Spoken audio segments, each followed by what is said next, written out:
बहुत समय पहले एक विशाल राज्य में एक न्यायप्रिय और दयालु राजा राज करता था। राजा सभी प्रजाजनों का ध्यान रखता था और सब उससे अत्यंत प्रेम करते थे। लेकिन राजा को सबसे अधिक स्नेह था अपने एक पालतू बंदर से। वह बंदर हर समय उसके साथ रहता, महल में, बगीचे में, यहाँ तक कि राजदरबार में भी।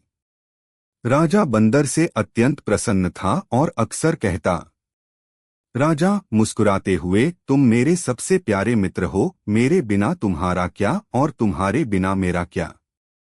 राजा का यह स्नेह देखकर मंत्री चिंतित था।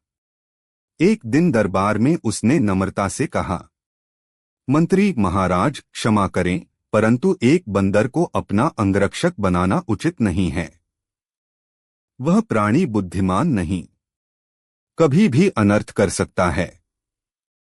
राजा हंसते हुए, मंत्री तुम व्यर्थ चिंता करते हो। यह बंदर मुझसे अधिक वफादार है। मंत्री ने सिर झुका लिया, पर मन में चिंता बनी रही। समय बीतता गया। राजा और बंदर की मित्रता और भी गहरी होती गई। वे महल के बगीचे में साथ घूमते, बंदर राजा के कंधे पर चढ़कर हंसता खेलता और राजा भी उसकी हर हरकत पर मुस्कुरा उठता। राजा, देखो मंत्री, यह बंदर कितना चतुर है। मंत्री धीरे से, कभी कभी अत्यधिक स्नेह ही सबसे बड़ी भूल बन जाता है महाराज। एक दिन दोपहर का समय था। राजा अपने कक्ष में आराम कर रहे थे। सूरज की किरणें खिड़की से भीतर आ रही थीं। बंदर पास ही बैठा, पंखा झलते हुए अपने स्वामी की नींद की रक्षा कर रहा था। राजा की नींद गहरी थी, पर बंदर की आंखें हर ओर चौकस थीं। अचानक एक मक्खी आई और राजा की नाक पर बैठ गई। बंदर ने उसे भगाया। मक्खी उड़ गई, पर कुछ ही क्षणों बाद फिर लौट आई। बंदर गुस्से में, यह छोटी सी मक्खी मेरे मालिक को परेशान कर रही है। अब इसे सबक सिखाना होगा। मक्खी बार बार आती जाती रही और बंदर का क्रोध बढ़ता गया। बंदर क्रोध में अंधा हो गया। उसने इधर उधर देखा और राजा की चमकती तलवार उठा ली। अब यह मक्खी हमेशा के लिए खत्म हो जाएगी। राजा गहरी नींद में थे। मक्खी उनकी छाती पर बैठी थी और मूर्ख बंदर ने तलवार उठा ली।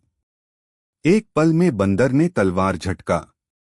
मक्खी उड़ गई, लेकिन तलवार सीधे राजा पर जा गिरी। राजा घायल होकर गिर पड़े और रक्त चारों ओर फैल गया। महल में अफरा-तफरी मच गई। सैनिक और सेवक दौड़कर अंदर आए। राजा के प्राण धीरे धीरे समाप्त हो रहे थे। बंदर भयभीत होकर भाग गया और राज्य में शोक छा गया। राज्य भर में विलाप होने लगा। रानी आंसुओं में डूबी थी। मंत्री दुख से सिर झुकाए खड़ा था। लोग आपस में कह रहे थे, राजा जैसे ज्ञानी व्यक्ति ने भी एक मूर्ख पर भरोसा कर अपनी जान गंवा दी। इस कहानी से हमें यह शिक्षा मिलती है, मूर्ख मित्र से बुद्धिमान शत्रु अच्छा होता है, क्योंकि अज्ञानी की नासमझी कभी कभी जानलेवा साबित हो सकती है। यही थी पंचतंत्र की अमूल्य कथा, मूर्ख बंदर और राजा। अगर आप भी ऐसी कहानियां सुनना चाहते हैं जो सिर्फ मनोरंजन नहीं बल्कि जीवन की सच्चाई सिखाए, तो अभी कथा सागर को सब्सक्राइब कीजिए, क्योंकि यहाँ हर कहानी खोलती है जीवन की एक नई सीख। धन्यवाद दोस्तों, फिर मिलते हैं अगले कहानी में। तब तक के लिए नमस्कार।